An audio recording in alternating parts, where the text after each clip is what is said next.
Eagles fans, welcome back to another episode of Eagle Watch, a show where we discuss all things UWL football.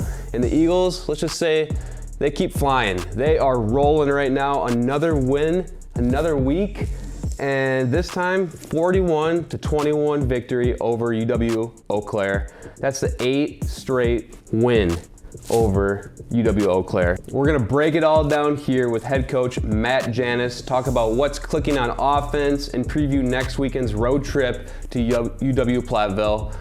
So coach, you are alum, UW-Platteville. Yeah. Does this matchup mean anything special to you returning back to campus? No, I mean, it's not about me. I mean, it's bittersweet, right? You're going back to a place that I went to college. Obviously, a lot of good memories in a stadium that I actually met my wife in the training room. That's the first time I saw her. I knew I was going to marry her. Nice. The second I saw her, she was doing like a class, and she had to do some observation hours. And so, like in the athletic training room before a game. So it's the first time I saw her. I knew I was going to marry her. The second I saw her, she did not she did not feel the same feelings at first here, but and then obviously playing there, and then there's still a lot of people at that university that had a pretty big impact on my life. So obviously it's bittersweet when you have to compete against some of those people, and I think their head coach Ryan Munns, I mean, he was such a huge part of my playing career. As a friend, we played together, and then he was a coach kind of when I was older, and then we ended up coaching together, and our coaching kind of career kind of rose together, right? We worked together, so he's a huge mentor, huge friend to me. So I think there's some kind of the feelings more in that, but I think when the kickoff, when the ball goes in the air on that opening kickoff, I mean, it's doing everything that we can, and I know he's doing the same thing, everything that he can to win the football game. Nice. I mean, a lot of history there, obviously, but strictly business this weekend. So let's rewind a little bit, talk about UW-Eau Claire. Yeah. What stands out most about the team's performance this last Saturday at Roger Harrington?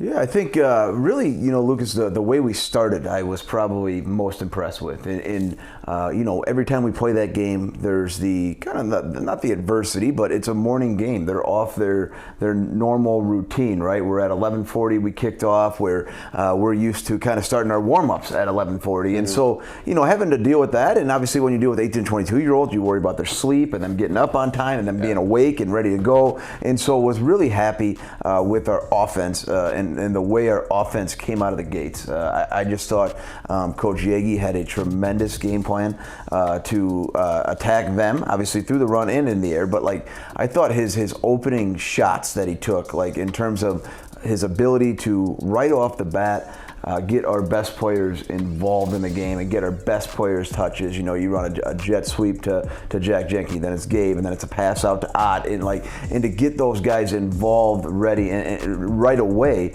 and then to sit there and say, okay, you're gonna have to figure this thing out here as we go through the game, because we're gonna keep getting those guys touches there. And so I thought our opening drive took momentum. Our defense then gets a stop. We get the ball back, then we go and score again, and then we have the kind of the fumble on the kickoff. I just thought that first quarter, I mean, you blink and it's 21-0. I mean, what a way to start off the game, especially as a head coach when you're worried about the timing and more worried about starting slow, and then you look up and before you blink it's 21-0. So really impressed with our performance out of the gates. Yeah, so I mean, you already mentioned it. You jumped out 21-0 early. How important it is for you to kind of convince these guys we're not letting off the gas here? Yeah, I think that's the hard part, right? As the game separates, right, and that's where it kind of becomes challenging. And when when you start pulling starters, and then you start pulling kind of some of the twos, and so but that's what we also need, right? And especially in the league and with their schedule that we play.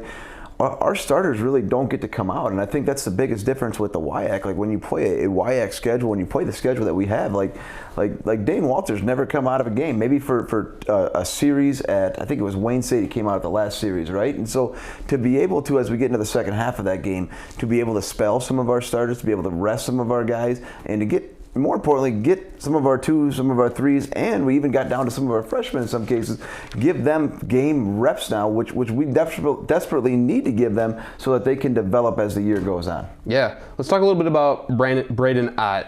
127 rushing yards, 1 touchdown, 76 receiving yards, 203 yards total. How impactful is he to this offense?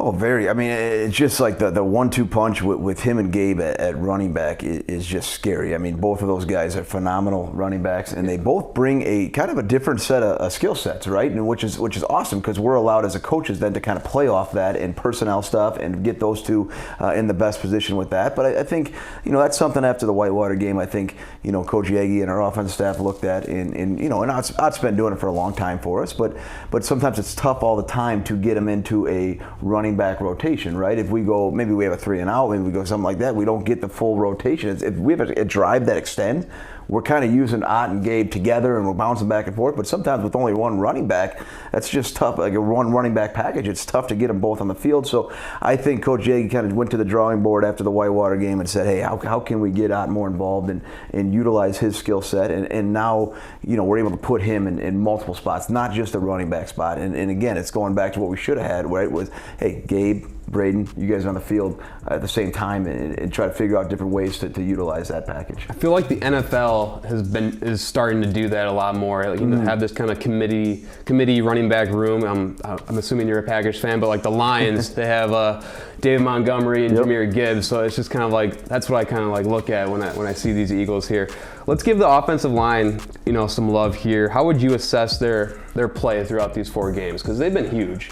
Yeah, I don't know. I think we had 340 rushing yards, 640 yards total offense on Saturday. I think when you have that, there's a pretty big group up front that took advantage of that. And so that's a group where we've had to rely on a lot of different guys due to injuries. And so I think the next guy keeps stepping up. I think Coach McGlenn does a wonderful job getting that group ready. And I know this last weekend we had Grant Gallagher making his first career start. And Grant's been kind of in a rotation, been coming in with some extra tackle stuff. And so see him come in and have success, and then obviously continue to see guys. I think Bryce Sharp and Dane Walter are playing at a really, really high level. To mix that in with Watson Allen and to have Jack Alexander back off his ACL injury from last year, like that's a group that's you just love being around that group in general too, because they're so in sync with each other and the communication that they have within each other, the how close that group is. It's a fun group really to be around. Yeah, I love it. Okay, so let's hear a word from our sponsor, Pizza Ranch, and then we're going to preview this week's matchup in Platteville. Pizza Ranch serves buffet your way. Dive into our buffet featuring a variety of legendary pizzas, crispy fried chicken, and classic American sides. And don't miss out on the excitement of our Fun Zone arcade. Pizza Ranch, everyone's favorite buffet. You got another big one coming up here. Yeah. So Platteville on the road. What challenges does this team present? Yeah, we got a stretch here now. Like this, and this is how our league goes, right? Right now there is 6 teams in our conference ranked in the top 25. I don't know if people can truly process that. Like 6 teams, it's gauntlet, out of the 8 are in the top 25. Like that is just stupid. Like it's just stupid how good our league is right now. You don't have that in any other conference in the country. I mean, it is ridiculous. And so you're exactly right. It is a gauntlet coming up, and it's starting for us at the defending conference champions, and that's going to be, let's just start. I mean, there's a million things to talk about within that game, but like the first thing and foremost is the environment that they create. I mean, we're going to have to, for the first time this year, travel the day of. Obviously, the distance between our 2 schools, budget issue, like we can't just go and stay in a hotel every night. So we're going to have to travel and get up early the day of, and so that in itself is kind of fighting some adversity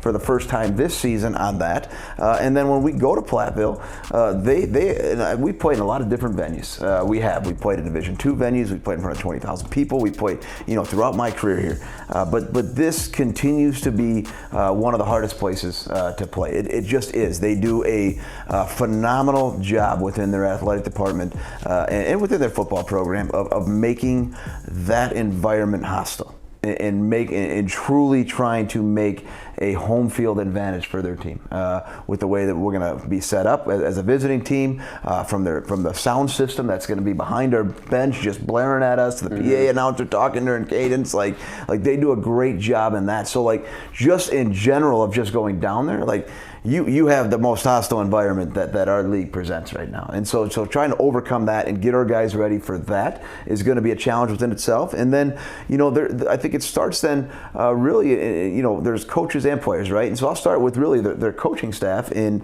obviously, I think if you look, I'm going to start with their offensive staff, right? I think they've done such a good job as offensive coaches of blending really who those guys are, right? I think there's the, with Coach Munns and Coach Bailey, their passing coordinator. I think there's that system of their quick game, getting into empty sets, getting the ball in space, letting receivers make plays, and then they combine it with their offensive coordinator, Coach Allen, who has the ability to get you into different formation and really pick you apart in the run game by getting you into formations and plays and rules and fronts. And so they do such a good job of kind of blending, like those three guys just like blending everything together to make and create a system that's really, really hard to defend. And you got to have like multiple things, to multiple coverages, multiple fronts, and then in and out of different personnel groupings that they possess. Like that is just a challenge in itself.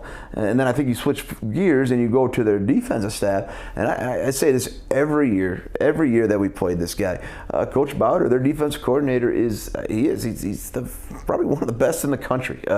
His ability to disguise pre-snap as well as post-snap, what they're in is truly remarkable. I think when you look at it, it's not like overly complex when they get the finished product, right? Like when they finish, then they spin the whatever they get into. But the way they disguise it, the way they shift, they move, they're going to do a ton of different movement and pressure on us, and how fast that defense plays. Like it's truly just a test in itself. So you have like their coaching staff, and then those guys that's the reason why they're the defending conference champs right now. And then you go into their players, right? And then you go into the type of players that they have, and going back again to their offense now, their receiving core is ridiculous. It is ridiculous, and I know they've had some guys kind of banged up last week, but we're anticipating those guys being back. But they have some huge receivers. I mean, we've seen number 9. I think we gave up 100 yards receiving to him last year. I think it was last year he got that. We've seen him for like multiple years now. Yeah. He is a huge target, and what's great about him is he not only can he catch the ball, he is a huge blocker. He's a huge piece of their blocking element because of his size. They're able to use him on crack blocks. They're able to kind of bring him in some return motion and try to cut off linebackers. So he's a great player. They got 2 other big giants on the outside, and number 7 and number 0 that are 2 huge guys. I think 7 had 15 catches 2 weeks ago. It's stupid. It is absolutely stupid what they're doing at that level. 0 is a phenomenal player. His ability to go up and get the ball, and then on top of it, like there's people that remember this team, like Brant Stair has 2 little brothers on this team. So Brant Stair ripped us apart last year and essentially won on the game last year. Well, guess what? He's got 2 little brothers now. You think you're done with the Stairs, and he's got a whole family of Stairs. So there's number 3, and then of course he's wearing his brother's number. The little one's wearing number 1, and so you got more of the Stair guys behind that. So it's like a constant nightmare with this team that's just on repeat with the receiving core. Then they got a tremendous running back. He's one of the best in the country with that, and then their quarterback's playing really well. And I know they had a kind of an off day in River Falls. They just didn't play that good. I don't know whatever the reason was. I think they had some penalties that were kind of against them, but they just didn't play that well. And I know they're gonna rebound with that staff and with those offensive players. And so that's a little bit about their offense. And then you switch gears and you go on their defense, and again, like their boundary corner, long guy, 6'3", and it's just hard to throw anywhere near him. You got number 48. Who we know about. He was in our program, and we loved the guy, and transferred and was looking for kind of a different part in his major and trying to get closer to home. And so they're really utilizing him in a really, really good way in terms of what they're able to do. He kind of plays that he can drop off and play some coverage a little bit, and then he's also one of their best pass rushers with everything. They got some other guys in the defensive line, number 2 that's playing really well. Really good Mike, big long Mike, hard to throw over across the middle, and number 5. So it's a team that not only has a coaching staff but backs it up without a doubt with the players. Yeah, definitely. You know what you're up against. You've done your homework. I'm sure they've done their homework on you guys. Yep. So I mean, you guys are 4-0. So explain to me what it feels like to have like that target on your back, because there's a target on your back. They want to knock off the undefeated. What is that? Do you like that feeling?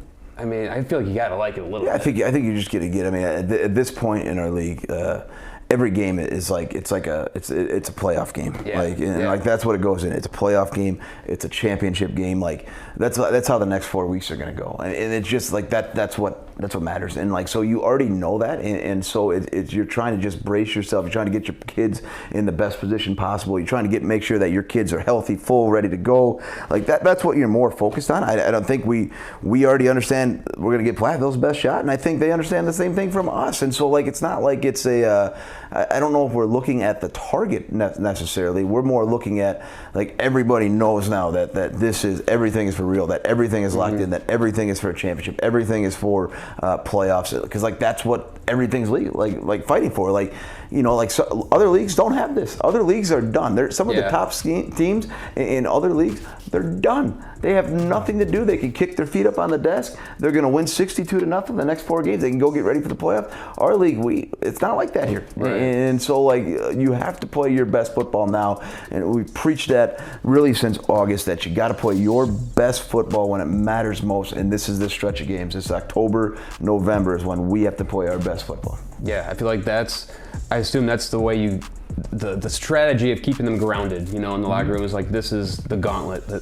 WIAC is no joke. Yeah. It's gonna be a good matchup. It's gonna be intense. What time are you guys leaving in the morning? Because you did say like the transportation's gonna be a little bit different. It's like I said, it's about a little over 2 hours. So we'll probably leave somewhere about 6:30, somewhere in that kind of range. We're gonna stop about halfway through, get some breakfast, do a little bit of a walkthrough. So like I said, it's tough. It's tough when you got to go the day up. Tough when you got to bring big bodies on a coach bus. And not many people think of that part. Routine is such a big thing in 100%. everything. But like especially sports, where it's like, if something goes out of whack, you just feel off. And football coaches are the worst. Football programs are the worst because we're such routine guys. Like when you play like basketball, right? Sometimes at basketball you'll have multiple games throughout the week, so sometimes you never get into the routine, right? Well, when you have football game, mostly on Saturdays at 1 o'clock, like you like the whole week is structured in like we do this on this day and this on this day, right? Yeah, when like that routine, even like 11:40 a.m. game kind of throws like players and coaches off a little bit. Now you got to travel the day of, and now throws you off a little bit with a little bit of your routine. But that's kind of like part of being football coaches. We're not as I guess I'd say flexible maybe as other sports. Yeah. Are you superstitious at all? I know a lot of like me growing up. In sports, I was kind of superstitious. Wore the same socks, stuff like that. But do you have any superstitions? That, I think you can ask my staff that one day. You'll probably laugh. There's a lot. Yeah. There's a lot. It's almost borderline crazy. Yeah. We'll just put it that way. So one day, Lucas, you go find somebody on my staff and ask him that question. I love it. Well, thanks, Coach, for another great episode of Eagle Watch. The Eagles, they just keep flying here. 4-0, ranked 4th in the nation, and headed into another huge WIAC matchup. So we'll catch you next week with another great episode. Coach Janis, go Eagles. Go Eagles. Let's do it.